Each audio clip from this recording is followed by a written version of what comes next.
All right, everyone. Hello. Yet another day with numerical methods. This is, again, one of my very exciting chapters that I love to teach about on regression. And we're going to continue our discussion on regression today. But we are going to start with an activity. This activity is essentially to remind us what we did last time. And you got two questions over here. In a few words, describe the basic idea of regression. And the other question is, in least squares regression, what is the quantity that is being minimized? So we're going to go ahead and switch to Zoom and have a discussion over there. And then we'll switch back. We'll continue studying regression and analyzing the quality of a regression analysis.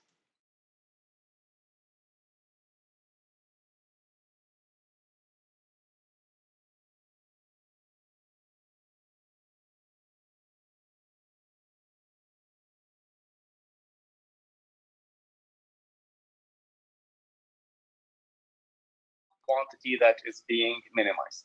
So we're going to. All right. I am here with you all. Okay. So hopefully you heard me on the stream. You heard me okay? No one was giving me anything. Okay. Yeah. Sean is giving me. All right. All right. Take a minute. Think about the two questions. You can see the questions on the live stream. And I'm going to resize this window over here. Okay. So what's the basic idea of regression? And in least squares regression, what are we minimizing when we are conducting the least squares regression? Okay, should we spin the wheel of misfortune? So I know some of you were asking me about the groups.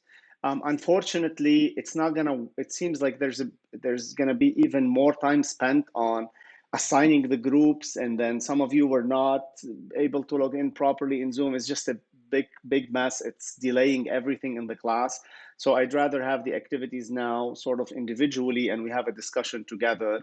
Typically, the group activities are more valuable, but I think in Zoom they're going to consume a lot of time.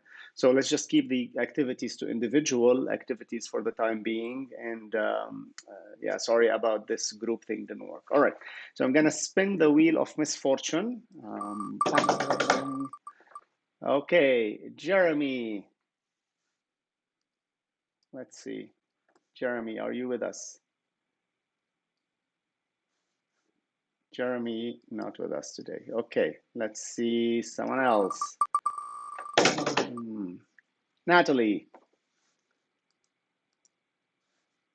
Natalie, also not with us today. Okay. Last time, before I ask for a volunteer, Anna. We don't have many participants today. All right, Anna, yeah. Do you want to address the first question? Describe the regression. If you were to explain regression to someone on the bus, for example, or someone in your family, how would you describe it? Yeah, so I like the example you used last week of the woman who was trying to find the height of the person using just the length of the femur. So you're trying to find a relationship between variables to predict something is how I would put it. Yeah, that's kind of broadly is finding capturing the trend in the data. You observe something is going on, you observe something is happening. You can apply this to anything, like your water consumption, for example. You look at the trends in winter and in the summer, and if you want to get an idea, a sense of to predict what your water consumption is going to be, or your electricity usage, for example, anything really, you can run a regression analysis to capture that trend. Okay. Good answer. All right, let's see for the second question. What is the quantity being minimized in least squares regression? Sami. Sami is not here with us. He had something to do. All right, so let's pick someone else. All right, Matthew, are you with us, Matthew? Matthew Dehan. Okay. Wow. All right. Megan. I can just answer it. I haven't seen my name come up, so I can just answer it. Okay, your name came up last time, Carson. Let's just give a chance. Let's see, Megan. Okay, let's take Carson. Go ahead. What are we minimizing when Okay. we do regression? We're Least trying to squares regression. minimize the Pythagorean norm, which is the square of the absolute error. Yeah, the square. But what is that error? So you're trying to minimize the error. You're correct, technically correct. But again, trying to describe it to someone, how would you capture the trend? You minimize what? That error, what is it? I would say trying to minimize the difference between the measured points and the predictive points. Yes, yes. So we're trying to minimize the distance, or that difference, or the distance is probably easier to understand as well, between the our prediction model and the observed points. That's great. Okay, so now we are going to talk a little bit more about quantifying that error. Last time we derived this the linear straight line regression. Now we're going to dig in a little bit deeper to understand what we mean by this error. I'm going to mute myself here on Zoom, and I will see you on the other side of the internet.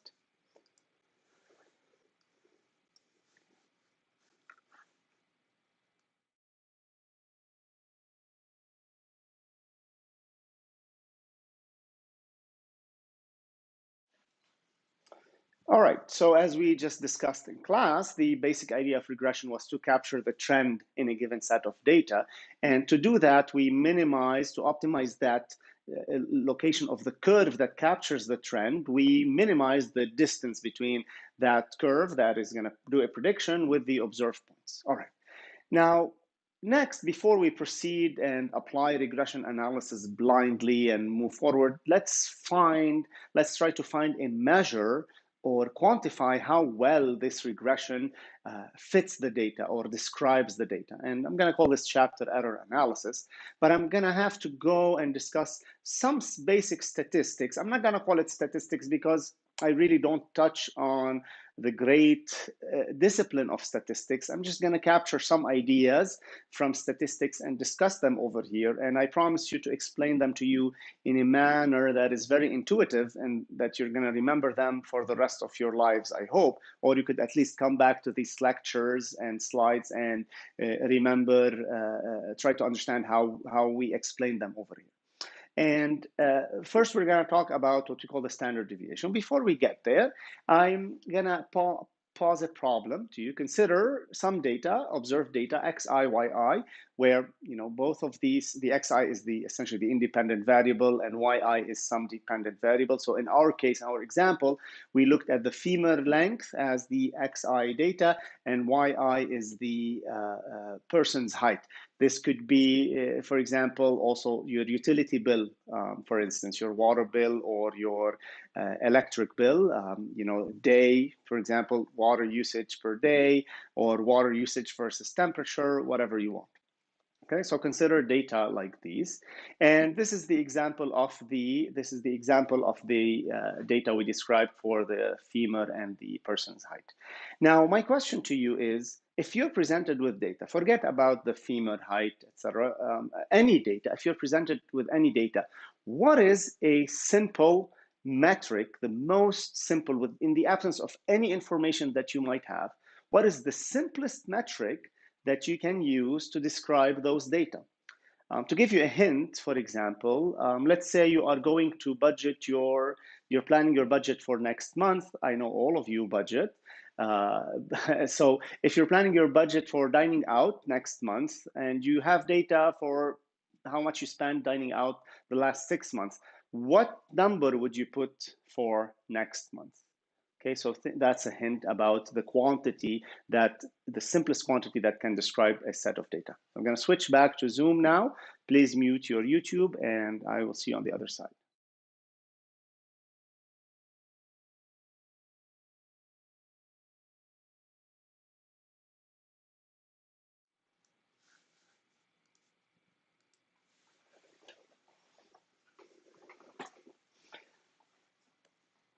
All right, we're all on Zoom.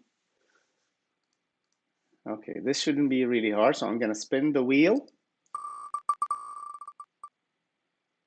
Sydney.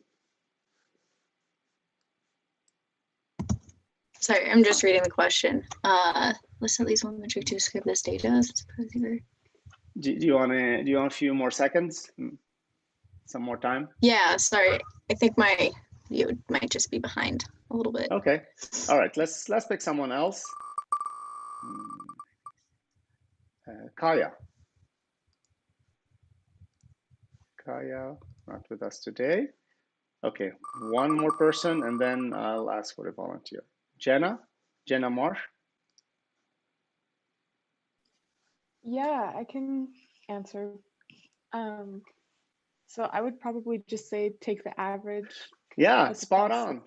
Yeah, spot on. Why would you think of the average? Like,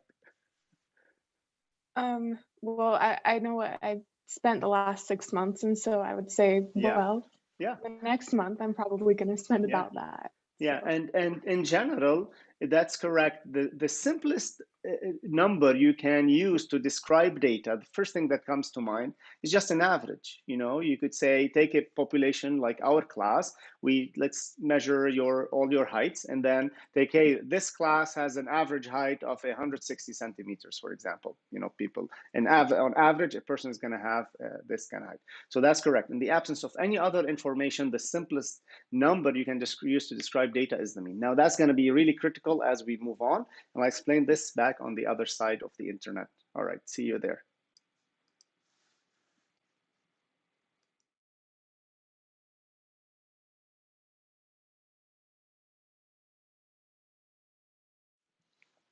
All right, so as Jenna told us, if she were to do a budget, for example, for next month for dining out, and she had 6 months worth of data of how much she spent on dining out, she would just take the average of those 6 months and put it in.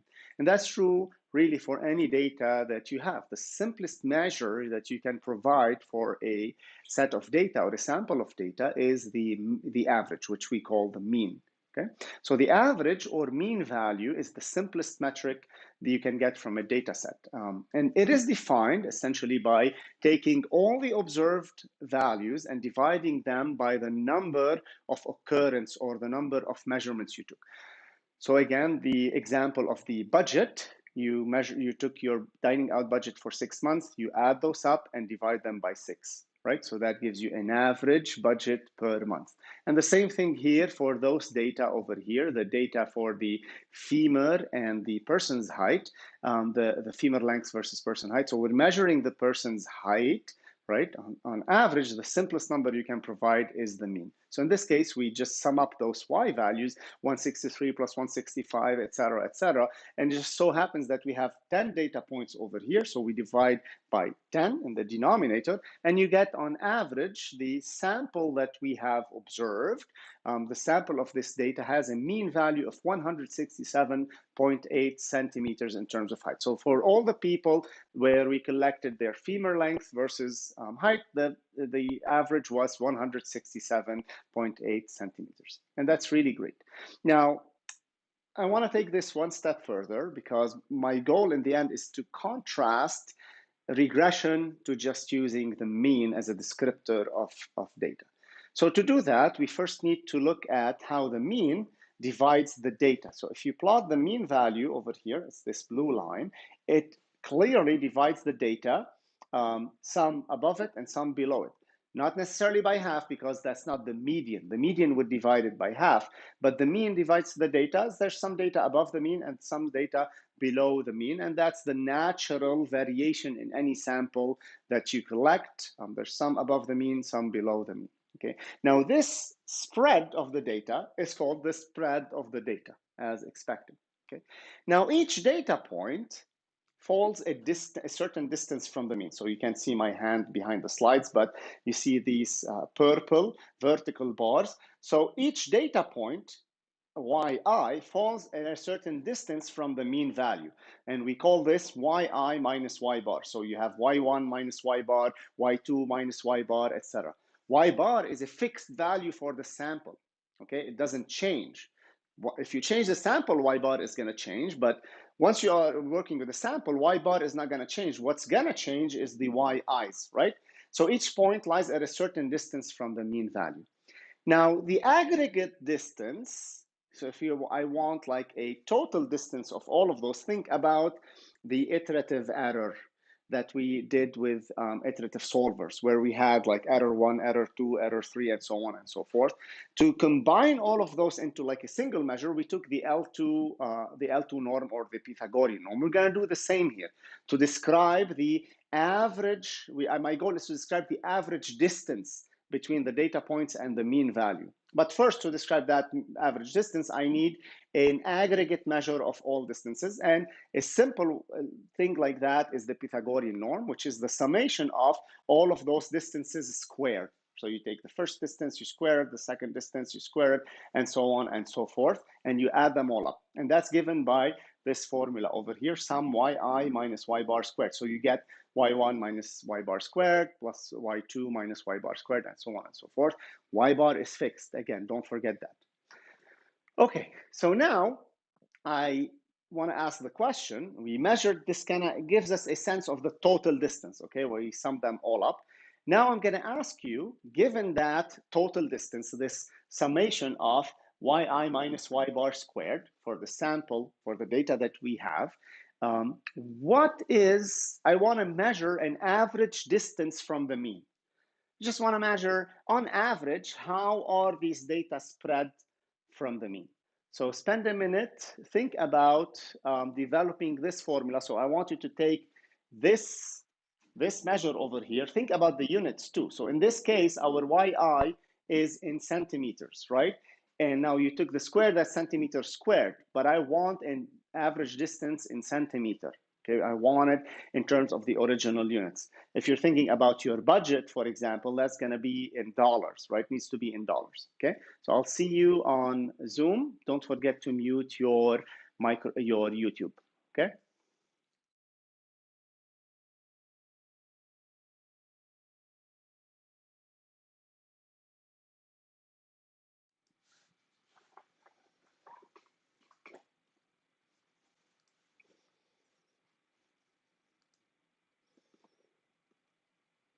All right, I'm back. Take a moment to think about this. If you have questions, ask them now. To recap, informally, we calculated the mean, and now we notice that the data all lies at a certain distance from the mean. Each data point is at a given distance. I want, on average, the distance from the mean. I want an average of that distance. Professor, I actually had a quick thing to say about Go the ahead. YouTube. Uh-huh. So it seems like the YouTube is a little bit more delayed than normal. It's delayed by probably like 30 seconds. So you're still lecturing on YouTube when you come back on Zoom. So maybe wait a little bit more time to make sure that YouTube is caught up. So I am looking at the stream, and thanks for bringing that up. It looks, is anyone else seeing the same thing? I think that's true for pretty much all. Yeah. I also have the same issue, but if refreshing it helps a lot too. Yeah, because so when I switch to Zoom, I am watching my stream as well. And on my end, it tells me I'm done with the lecture and we are on Zoom. Okay, so, okay, sorry about that. I'll wait a few extra seconds. Yeah. All right. So I hope we're all in sync right now. It might be also, Dylan, because I increased my frames per second so that I look more natural. There's no, my motion is more crisp online. It might be because of that. It's causing a little bit more latency. Could be also everyone is using the internet right now. So, all right. I hope you had a chance to think about that. Does anyone have a formula for me? Or just a descriptive formula? I gave you a hint that the total L2 measure, but it's a squared measure. Okay, so the units are unit squared. Okay, so I gave you that. So how do we convert that into an average? Right? Do I have any volunteers? Could you just square root it, then divide by the number of points? Yeah. Okay, Carl. Good. That's the answer I'm looking for. So we took that total distance, the distance of all of those points, and we we divided by the number of samples and we took the square root of that, okay? Or take the square root and divide by n, okay? So that is almost the case, but there's going to be a little caveat over here. And instead of dividing by the number of points, we're going to have to divide by n minus 1. Now, the explanation of that is a little bit more involved than I care to discuss in this class. But in summary, for a sample of a population, the mean is a property of the sample. Okay, the mean is a statistic of the sample. So in other words, you have already taken 1 degree of freedom when you calculated the mean. Okay, and therefore your total number of degrees of freedom in the sample is really n minus 1 when you are computing this average distance. Okay, I'll talk a little bit more about this on the lecture. Now I'm going to switch back to YouTube and we'll continue that discussion.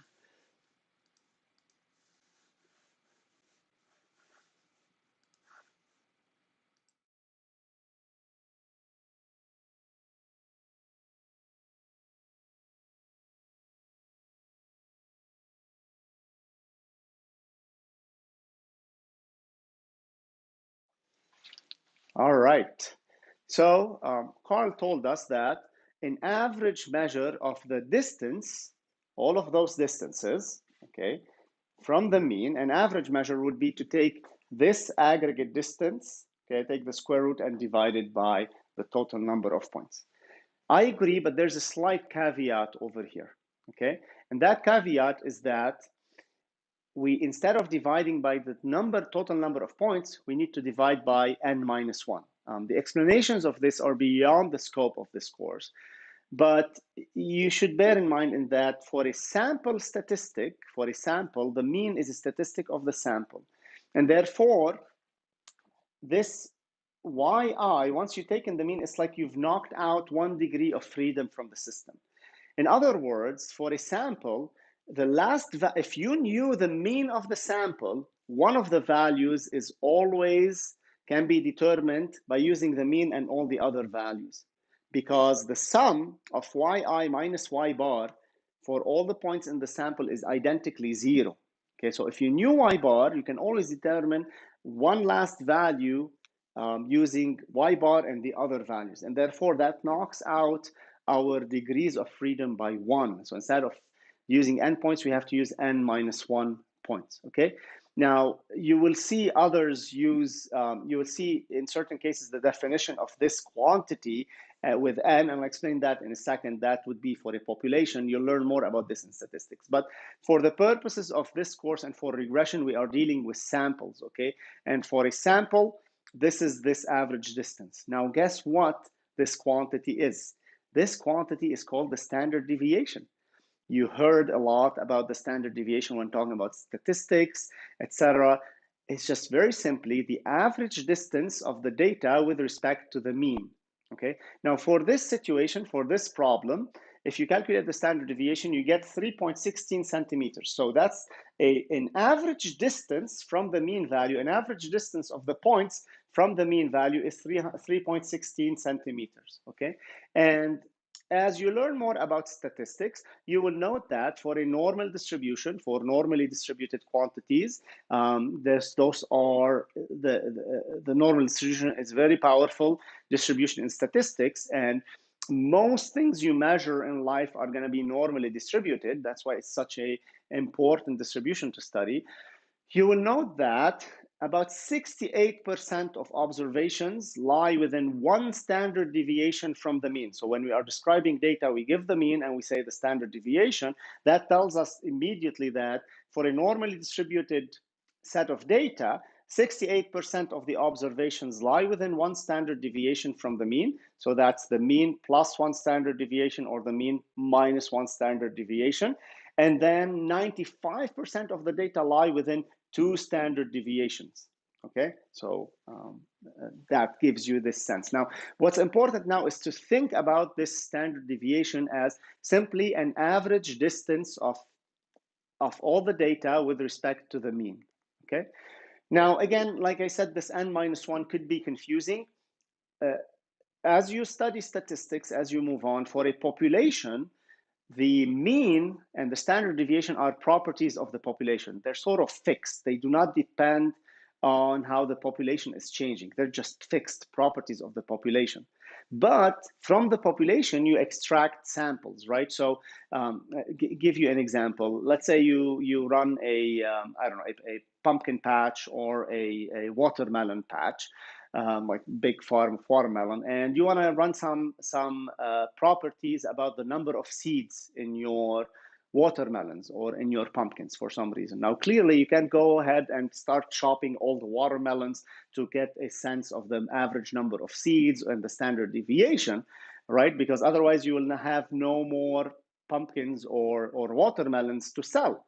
So instead, you want to take a sample of that population of the pumpkins and the watermelons. Now, your watermelon farm is the population, and that has a property of a fixed value for the mean. Same thing for the pumpkins, okay? There's the entire population has a fixed value, but the sample has it, right? The sample of the pumpkins that you pick to chop and get an idea of, how on average how many seeds you have. So different samples are going to produce different means, okay? And because of that, the mean is a statistic for a sample, not a property, because each sample is going to have a different mean.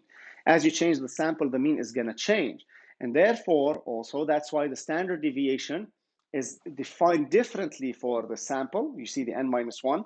In some cases, you see the value n at the bottom, where that's where you're dealing with a population, okay? Now, I have a question for you over here. I'm giving you these two data, okay, data sets, just observations, all right? And the mean is drawn in blue. Now, both of these data have exactly the same mean. Both of these samples, okay, have exactly the same mean.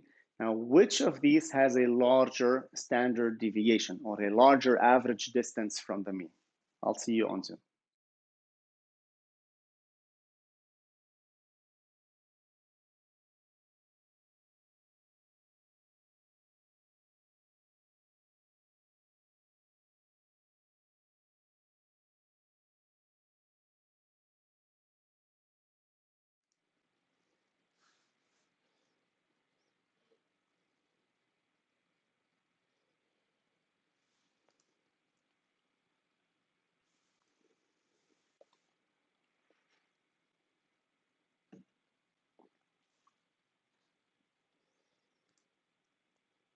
Tell me, are we in sync now? Okay. Yeah. Okay, great. All right. Any takers? Shouldn't take you more than a second to spot this. I can do it since I missed my chance earlier. All right, go ahead. The first one definitely has the larger standard deviation.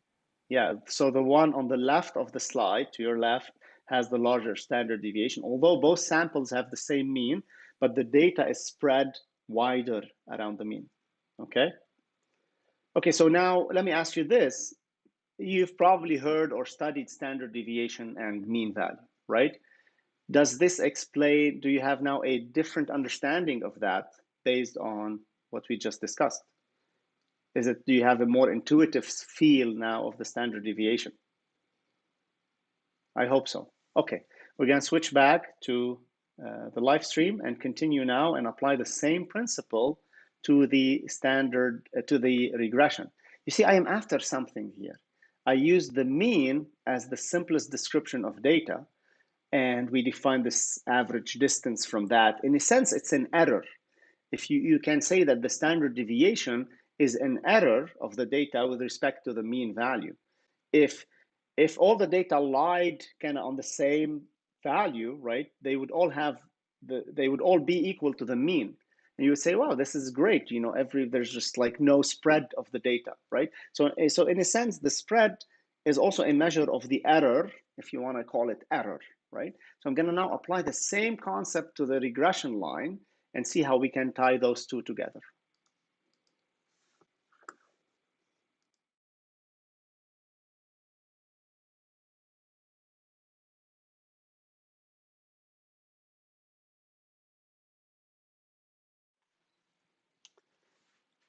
All right.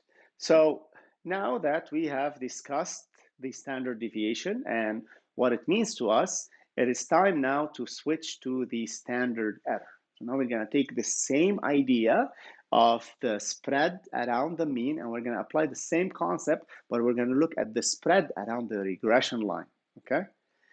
Now consider again the femur length and person's height data that we were just looking at.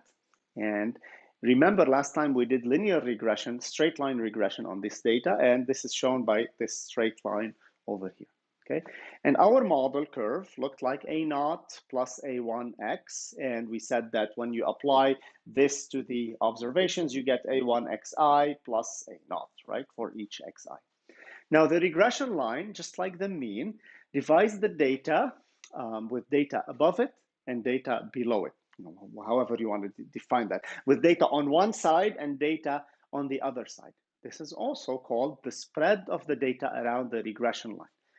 Now, each data point, again, falls at a distance, at a certain distance from the regression line. The same way we looked at the data, how far it is from the mean, we're going to look at how the data is located with respect to the regression line. Now, clearly, this is an error, right? This is a measurement of how far the actual observation is from the prediction, right? So last time when we first defined the regression line on the first slide, we defined that as an error. And that is given by yi, the ith observation, minus the prediction at I. Now, contrast that to the mean. Instead of fi, we only had y bar. And that y bar was fixed for all of the yi's, was the same value. Right now, we're doing something a little bit better. For each observation, we can have a different prediction to compare to, okay? That's why those are those distances, right? Now again, the aggregate distance from all of those points from the regression line, it can be measured by the Pythagorean norm, the L2 norm, as the sum of yi minus fi squared. Okay, again, same thing as yi minus y bar squared. However, y bar was fixed. In this case, fi is not fixed. All right. Now I want you to compute an average distance from these data points to the regression line. Okay, same thing as what we did before.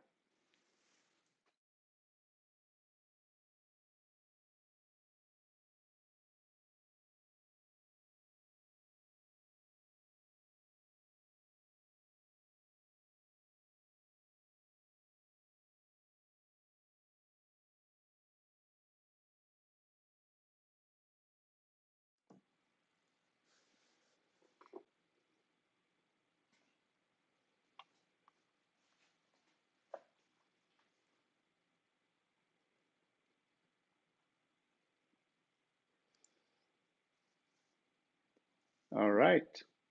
Thanks, Dylan. Okay. Take a moment and think about this. Okay. Now pay attention to the denominator. Okay. And put that in context of what I described when I talked about the number of degrees of freedom. When we were looking at the standard deviation, which was the average distance with respect to the mean of the sample kind of knocked out 1 degree of freedom, okay? Now, for the regression line, we have two numbers, the slope and the intercept of the regression line. And from those two numbers, you already used the data to determine two quantities. So that is also going to knock out the degrees of freedom from the sample, okay? So think about that. In other words, think of the mean value as a regression to a constant. Okay, assume in the mean value, when you're calculating the mean value, you are doing regression, but to just a constant. Okay, A0, right? So that knocked out 1 degree of freedom. Now we're doing to the straight line. Think about how many degrees of freedom we're gonna lose. All right, should we spin the wheel? All right, I'm gonna spin the wheel. Carl, we already, you already gave an answer. Let's pick someone else. Adriana.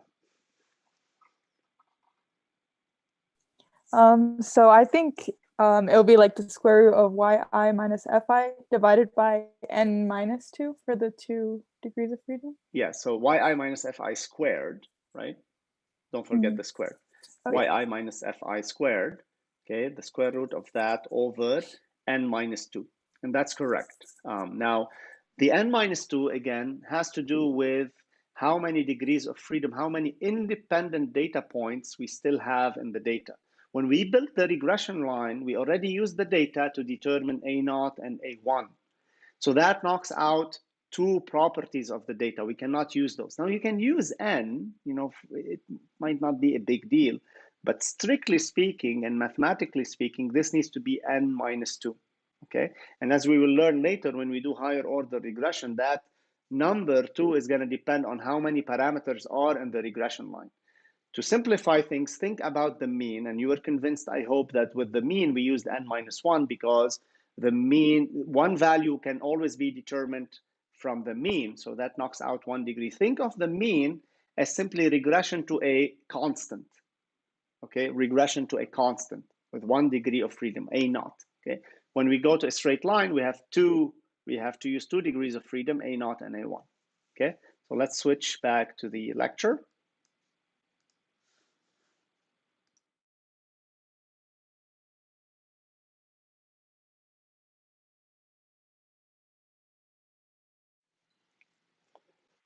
Okay, as Adriana told us, the average distance of all of these points with respect to the regression line is simply given by something similar to the standard deviation, but with respect to the regression line. So in this case, we're going to have the square root of the summation of yi minus fi squared. We need the square root so that we get units in the original variable.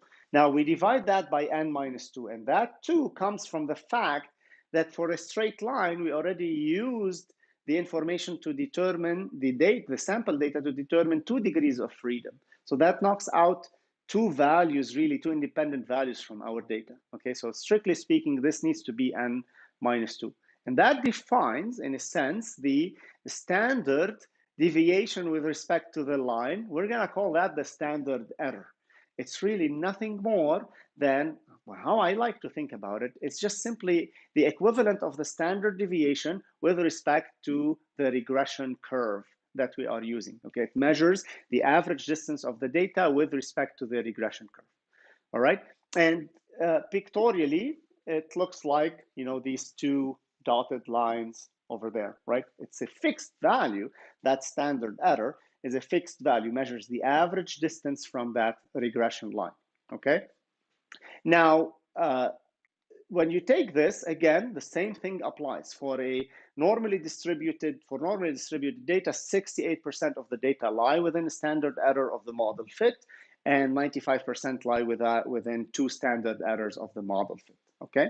And this is a formal definition. The standard error represents the average distance. Observed values fall from the regression line on average. It really kind of tells you how wrong your regression model is on average, but we'll get to talk more about this. And again, I really like to think about this as the standard deviation, but with respect to the regression line, okay? Now, if we take our data that we just looked at, the standard deviation was 3.16, and the standard error, now notice the symbols here. I didn't talk much about the symbols. We'll define the symbols, the nomenclature in a second. But SY is the standard deviation, 3.16 centimeters. The standard error is 1.43. And that means something. And we're going to discuss that meaning in a minute. But before I say something about it, look, the mean, if we use the mean to describe all of those data, okay, we get a standard deviation. I want to call that an error. The error committed by using the mean to describe the data, in this case, is 3.16 centimeters. However, when we draw a regression line among those data, the error committed has been reduced to 1.43. So now I'm twisting the meaning of the standard deviation a little bit so that I'm consistent with how we define the standard error. So if you step back for a second, I'm going to literally step back for a second and think about this. You could say, well, if we use the mean to describe the data, we committed an error measured by the standard deviation, in this case of 3.16 centimeters. However, if we used a regression line to describe these same data, in this case, we committed an error of 1.43 centimeters. It is a smaller error than SY. By how much we can argue about that, but it's a smaller error, almost by half, right? We cut the error by half. So this should start telling you that, well, in this case, this regression line made a big difference. If we were to only compare to only using the mean, and that's critical. That's why you should always think of this in terms of how well are you representing those data? If you just use the mean, you're committing a large error. Regression in this case is going to be much better. And that's how we're going to move forward now in assessing how well regression behaves. We're always going to compare it to using the mean. All right. That leads us naturally to what we call the R-squared value. Now, if you've done regression in Excel, and what I've shown you last time in my keynote, where you had the equation and an R-squared value under it, this is called the coefficient of determination, and we're gonna rip that apart and understand what it means in a very intuitive manner, so that from here onward, you never have to look back about trying to understand what these regression lines are returning to you. All right. So again, the standard deviation and the standard error, they can be combined.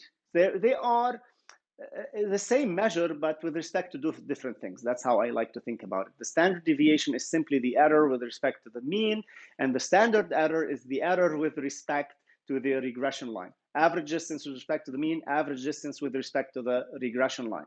And again, think about the case I just presented where I showed you that the standard error, when we regressed the femur height data, we reduced that was much smaller than the using just the standard deviation or using the mean to describe the data. All right, so this is the definition of the standard deviation. Now I want to look at this number above that measures the aggregate distance with respect to the mean. That is called, I'm going to call this ST, okay? ST, they use a symbol T in statistics. I adopted that symbol. It just measures the magnitude. Now this thing, right, is the distance, the average distance, not the average, sorry, the aggregate distance of all points with respect to the mean, right? We agree on that. So that's the magnitude of the error. It is related to the magnitude of the error prior to regression, but with respect to the mean. Why do we do it with respect to the mean? Because what are we going to compare the spread of the data against if we have nothing? We're always going to compare it to the mean. It's just the simplest statistic. It's a good reference point, okay? Now we did the regression to the same data, and then we got kind of this distance, yi minus fi, and we defined the standard error. Looks similar to the standard deviation, but now we have this yi minus fi. We had the symbols s sub y with conditioned on x, just use that notation. But now we define this numerator, sum yi minus fi squared, as sr, to denote r denotes regression. And that is the magnitude of the error, or the aggregate distance, with respect to the regression line.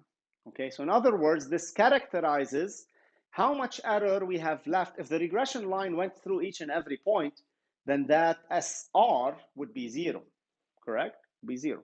So in other words, when it's not 0, this characterizes the residual error committed by doing regression on the data. Now, this is going to be important. We have an average error, we have an error measure with respect, I keep talking average because, well, they're related, right? But let's switch back to this, just the magnitude of the error with respect to the mean, and the magnitude or the distance with respect to the mean, and the distance with respect to the regression line. Remember, these yi's are the same because these are the same data set, okay? Now, the difference between these two means something, and that's what I want you to think about, okay? So I want you to attempt to explain what the difference between the magnitude of the error with respect to the mean and the magnitude of the error with respect to the regression line. What does that measure? What does that measure? All right. So I'll give you a moment to think about this, and I'll see you on Zoom.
All right.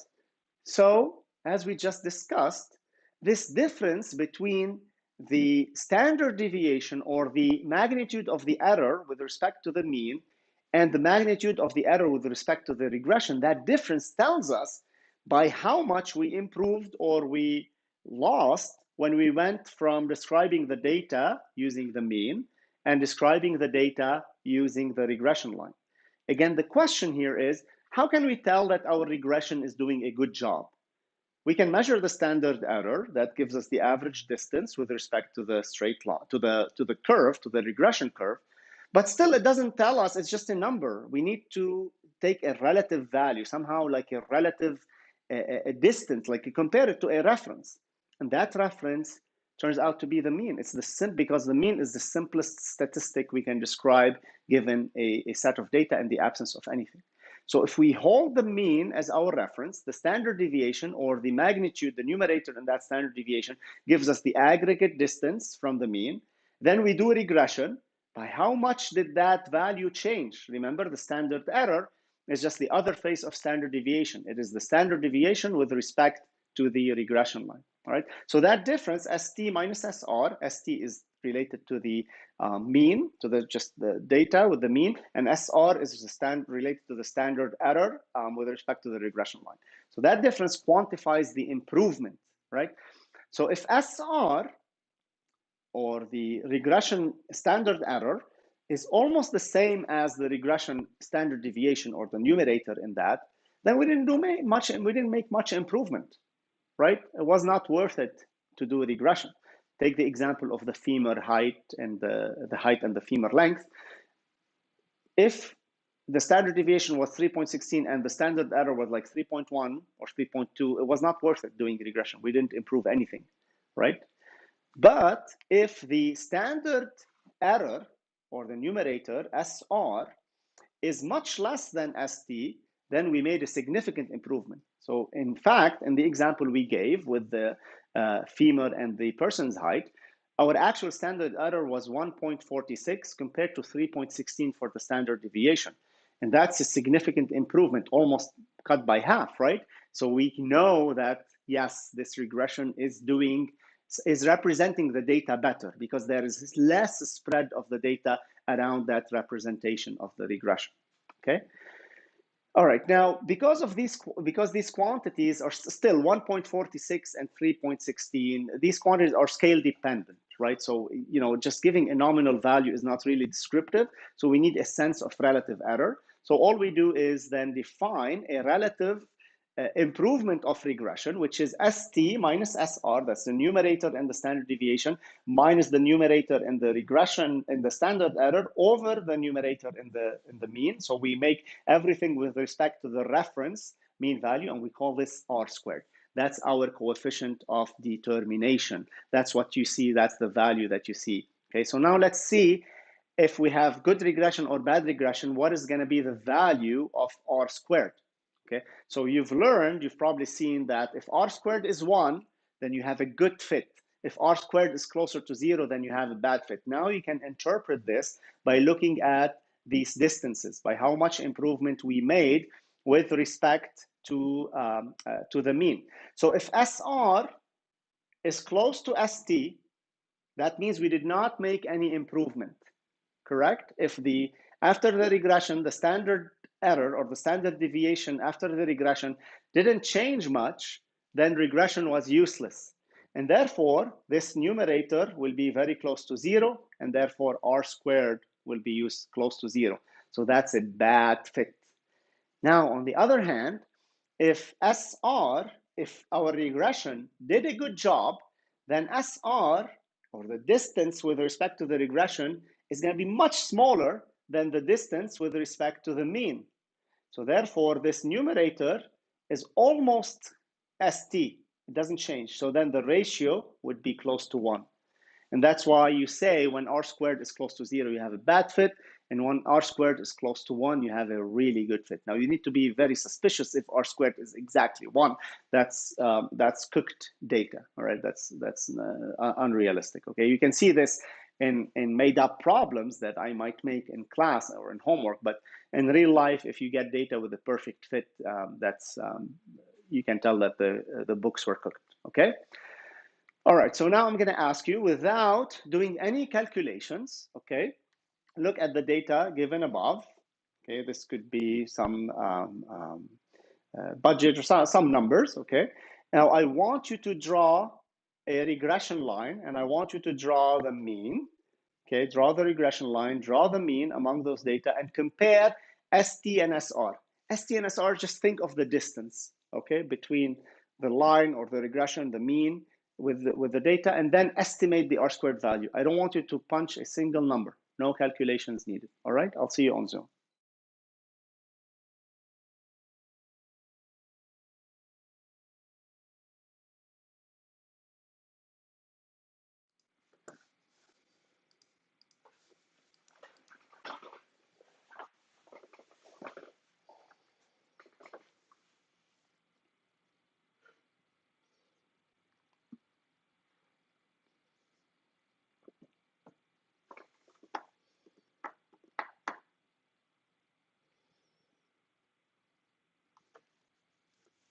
All right, back on Zoom.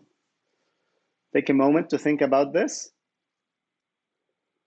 So clearly, to estimate, to think of ST, with respect to the mean, you need to draw the mean value as well, right, between those data.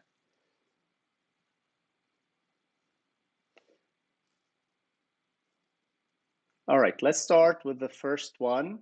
Let's draw a regression line and the mean value, okay, in one shot. Let's see, I got Anna. Okay, looks like she's not with us. Let's see. Tess. Okay. All right, last try.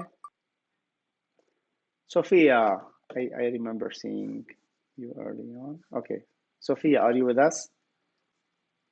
Yes, I am. Can I get just a second to try and figure this out a little bit more? Okay. Am I just doing just think of the first question. Where is the mean and where's the regression line for these data? Okay, yeah, I did this one. So for this one, I guess I like mind calculated where the mean would be between the 2 points given. And then it's pretty much just a straight line in between the 2 points. Horizontal, so it's just a horizontal line around what value? Approximately like 0, right? Yeah. Sorry, my mute was off. Yeah. Yes, so just the horizontal around 0. Okay, and what about the regression line? Which would be pretty much the same, right? Correct. Yeah, because that's how the data looks, the regression line. All right, so next, compare ST and SR. All right, so let's see who's going to do that. Jenna. Oh, we picked Jenna earlier.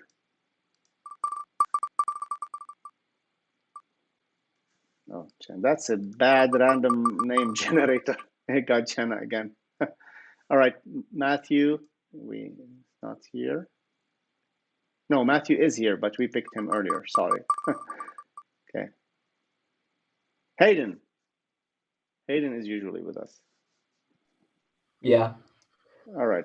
Okay, so now knowing that both the mean and the regression line are kind of almost horizontal lines around 0, they're on top of each other. What do you think ST and SR look like? They're going to be about the same value. Yeah. Why?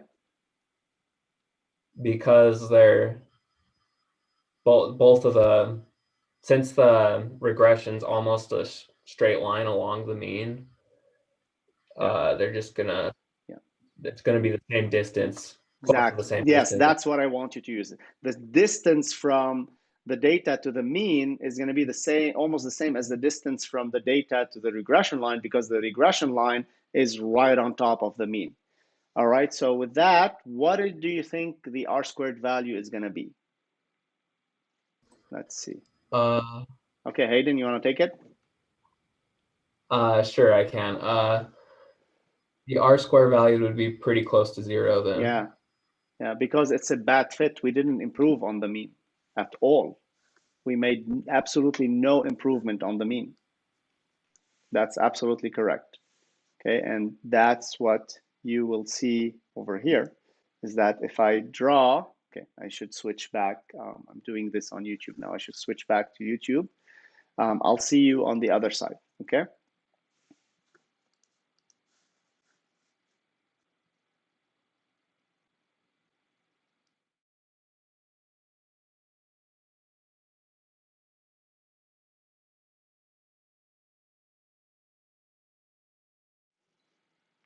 Okay, so based on the discussion, what we learned is that we expect that the mean and the regression line to lie on top of each other just around 0 over here. That's the mean and that's the regression line. The equation of the regression line is minus 0.0031x, so there's pretty much 0 slope, right? And the intercept is almost 0. So that tells you that regression line is not doing anything above the mean, because it's not improving on the mean. The distance between the data points and the mean and the regression line is almost going to be the same as the distance from the data to the mean. And therefore, our regression line didn't make any improvement. So we expect the R squared value to be 0. So it's a bad fit. It's not worth it using a regression line. All right, so now we're going to take these data, and I want you to answer the same questions. Now, draw a mean, draw a regression line, compare ST and SR, and anticipate or estimate what the R squared value is going to be. I'll see you on Zoom.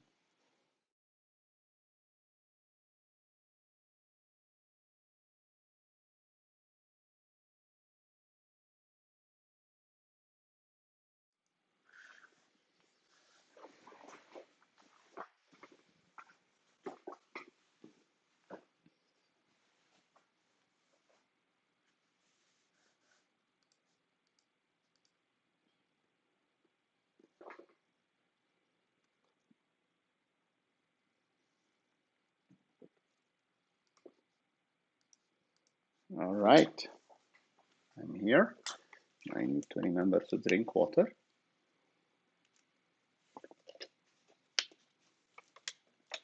Visually, right? No calculations needed. Where's the mean of these data? And where is the regression line? What do you think ST and SR are going to look like? All right, volunteers? Professor, I think that the mean is going to be slanted. The M is going to be 1. The mean is going to be slanted? I mean, like... no, the mean does not depend on the data. It does not depend on the X value. It's just constant for all the data points. So the mean is a constant, right? So it should be a horizontal line. Right, other volunteers? So you have data going from 0 to 14.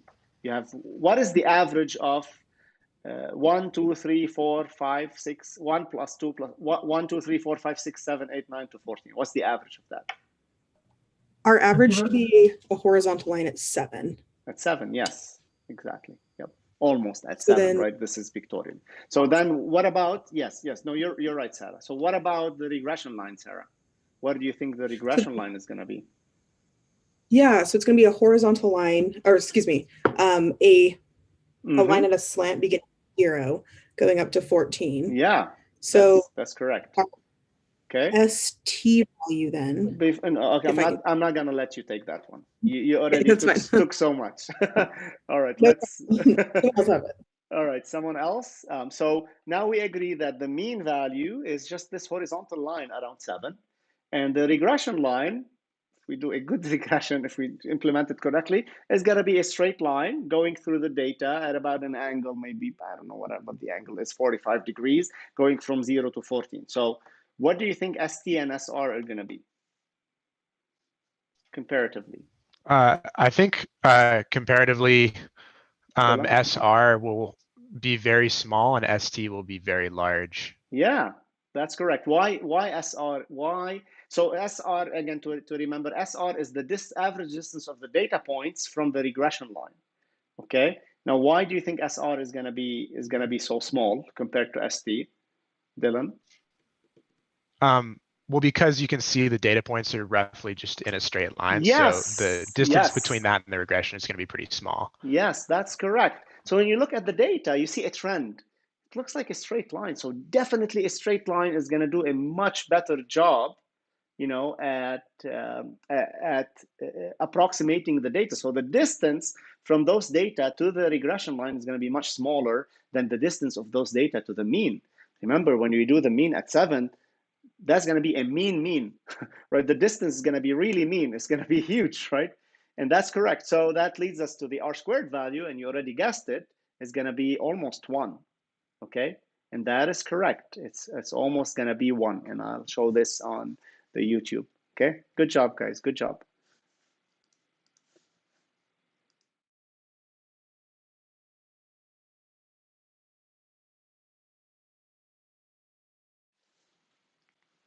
All right. As we've just discussed, the mean value is going to be somewhere around 7, okay, so because we started from 0.1 to 0.14. So the average is going to be 7.5. That's this horizontal black line, okay? Now remember, the mean is a constant value. It's not a line at an angle. And the regression line is this blue line. Now, just by inspection, the distance, the average distance between these points and the black line and the mean is much larger than the distance between these points and the blue line. And because these points were built to look like a straight line, I built this manually so that it gives you this extreme case. And in this case, the regression line has a slope of 0.99, and it's got an R squared value of 0.996, which is almost 1. So it's a perfect fit. Okay, that's really great. Now we're going to take these concepts and just try to calculate them in Python. They're very simple for the height and femur data. And with that, we'll have a little discussion and plan for next week. Okay, so I want you to go ahead and pull up the Jupyter notebook we were working on last time on the regression activity 1. We had completed half of it last time. Today, we're going to finish off by calculating the mean, the standard deviation, and the standard error. All right, so I'll see you with the coding activity on Zoom.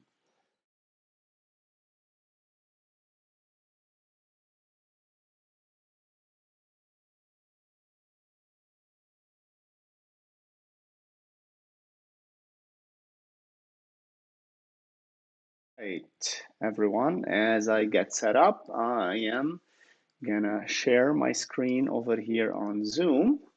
Gonna share this window, Safari.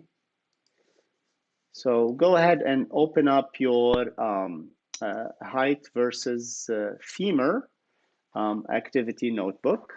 I hope you had that loaded up from last time, okay, where we performed regression. And it should have all the data kind of printed in, okay, because we filled in. Go ahead and start executing the cells. So you get all of this correct, and we made the prediction, et cetera, et cetera. Okay, now on to the standard deviation. Are you all with me?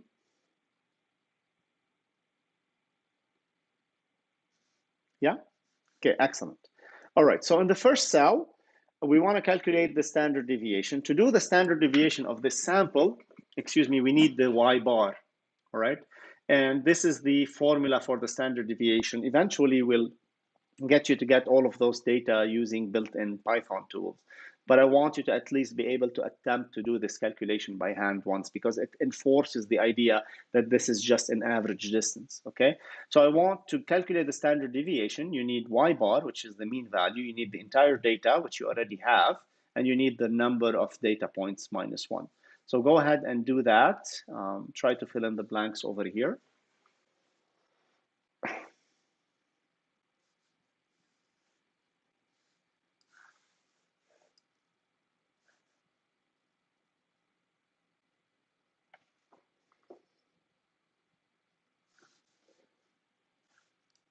Oops. So y bar, you could use a built-in function in Python, or you could just sum up all of the yi's and divide by n. Do I have any takers here? All right, so what I'm gonna do is just use a built-in Python average, which comes through NumPy. Don't forget to unmute yourself if you wanna talk, okay? All right, so I'm gonna do np.average of what? Yi. I'm gonna take this outside for a second, put it here, and then print y bar. So that gives me the average of 467.8. You could go ahead and do a summation, etc. It's you could do like np.sum, for example, of yi over len of yi. That will give you the same thing. Okay, because the y bar is defined as sum yi over n. Okay. Professor, in that case, would the length of yi have to be inside of the np.sum? It doesn't matter. Or would it matter? It doesn't matter. Okay. Yeah, it doesn't matter. I'm gonna do np.average yi. Okay, so now we have y bar. What about st? St is the summation of yi minus y bar squared. Any takers?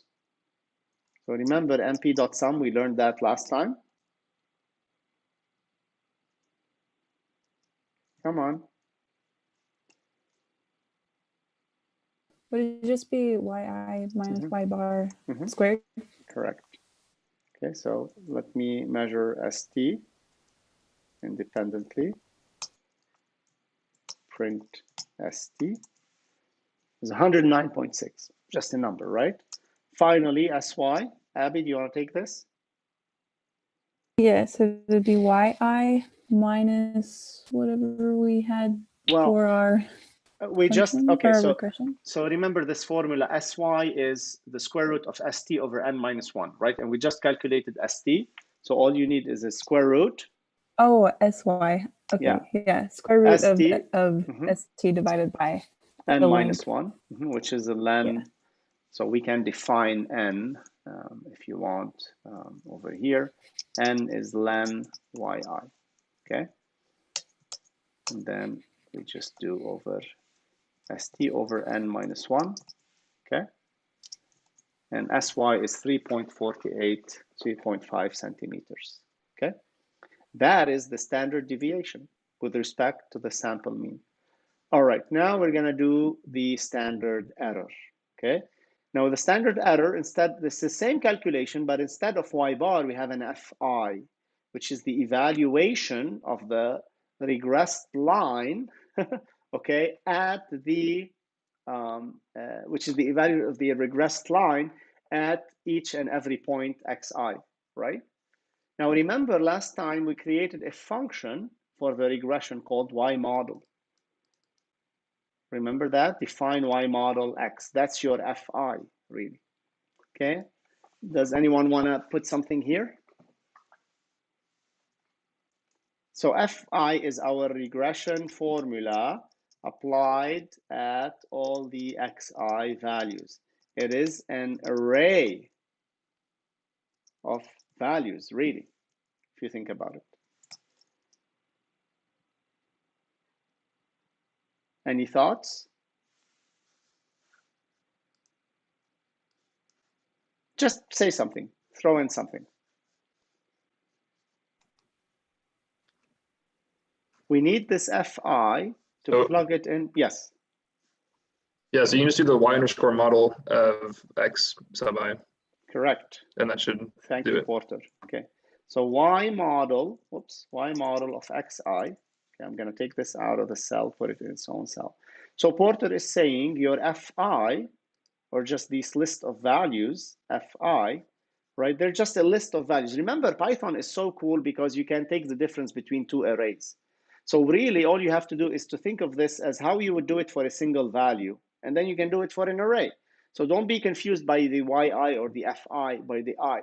Just how would you get the f values over here? You just apply your regression model, which we defined last time, after we calculated A0 and A1. That's our model, right? That's our f model.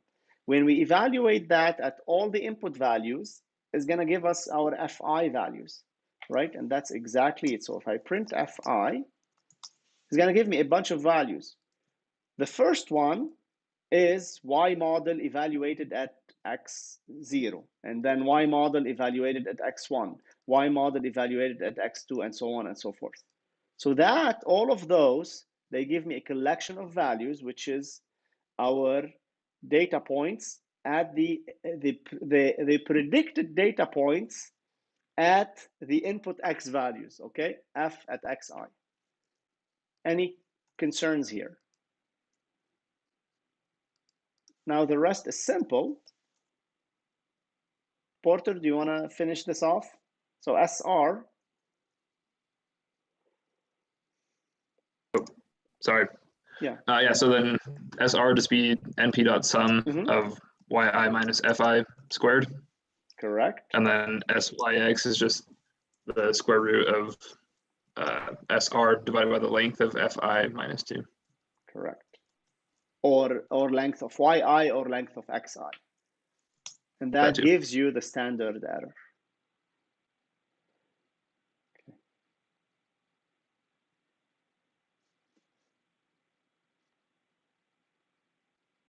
So write it out. If you're confused, what would you do for this summation? You would need summation of y1 minus f1 plus squared plus y2 minus f2 squared plus y3 minus f3 squared. Okay, so that's what you need. So you need the f values evaluated at x1 and f value evaluated at x2, etc. What I did here by applying y model at xi, I did the whole thing in one shot. That's the power of programming. Okay, if you were to do it one by one, that's going to give you the right answer, but that's not using the power of programming. That's a silly way of doing it. Here, we're just working on the entire array. Okay. Finally, the r squared value, we had the y bar. We already calculated the y bar, so I don't need that. We already have the fi.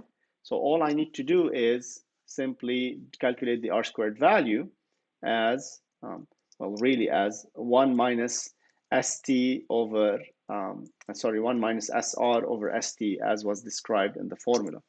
That gives me an r squared value of 85%.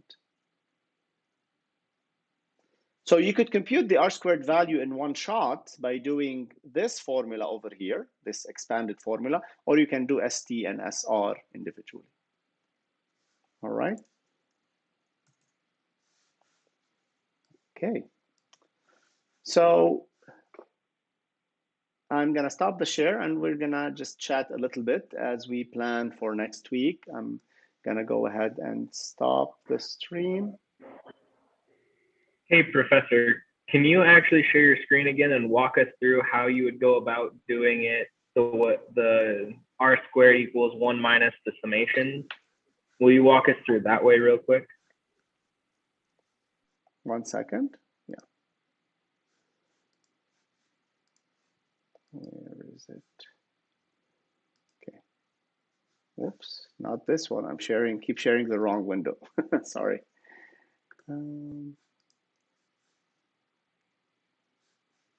This one. Okay. So yeah, it's pretty straightforward. I mean, you just do the 1 minus, you need the summation np.sum of yi minus, fi, which you already calculated, or you do y model xi, right, squared. That gives you the numerator, right, over the denominator np.sum of yi minus y bar, or np.average of yi squared. Okay. All right, I'm gonna stop the stream now and we can chat a little bit if you all want. Talk to you about next